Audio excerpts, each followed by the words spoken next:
মুসলিম উম্মার যুবকেরা, তোমাদেরকে বলি, এটা আমাদের প্রাণের দাবি তোমাদের প্রতি। যদি বাংলাদেশকে দখল করা তো দূরের কথা, হিন্দুত্ববাদীদের চোখ যদি এদেশের ভূখণ্ডের উপর পড়ে, হিন্দুত্ববাদীদের বিরুদ্ধে দাঁত ভাঙা জবাব দেওয়ার জন্য তৈরি আছো তো ইনশাআল্লাহ?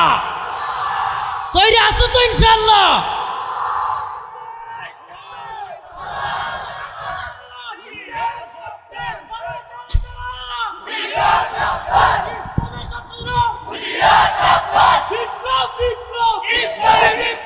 আল্লাহ রাসূলের একটা হাদিস বলে শেষ করছি। ইসাবাতান মিন উম্মতি, ইসাবাতান মিন উম্মতি আহরাজাহুম আল্লাহু মিনান নার, ইসাবাতুন তাগজুল হিন্দা ওয়া ইসাবাতু মা ঈসা ইবনে মারইয়াম।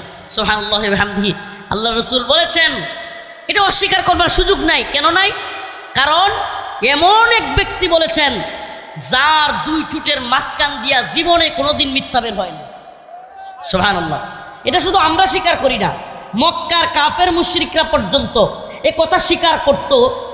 আমাদের রসুলকে তারা পাগল বলতো, জাদুকর বলতো, গণক বলতো, কিন্তু কোনোদিন মক্কার কাফেররাও মিথ্যাবাদী বলে নাই। আমার সেই রসুল বলেছেন, ইসাবাতান মিন উম্মতি আখরাজাহুম আল্লাহু মিনান নার, ইসাবাতুন তাগজুল হিন্দা ওয়া ইসাবাতু মা ঈসা ইবনে মারইয়াম। আমার উম্মতের দুইটা দলের সাথে যুদ্ধ হবে, আর এই দুইটা দল আমি তাদেরকে জাহান্নাম থেকে মুক্তি ঘোষণা দিলাম।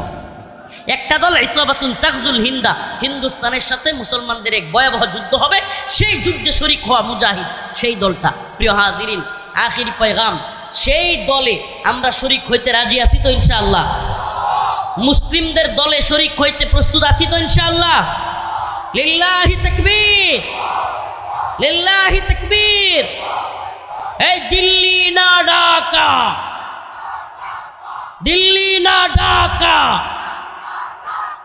আপোষ না সংগ্রাম, দালালি না রাজপথ, গোলামি না আজাদি, গোলামি না আজাদি।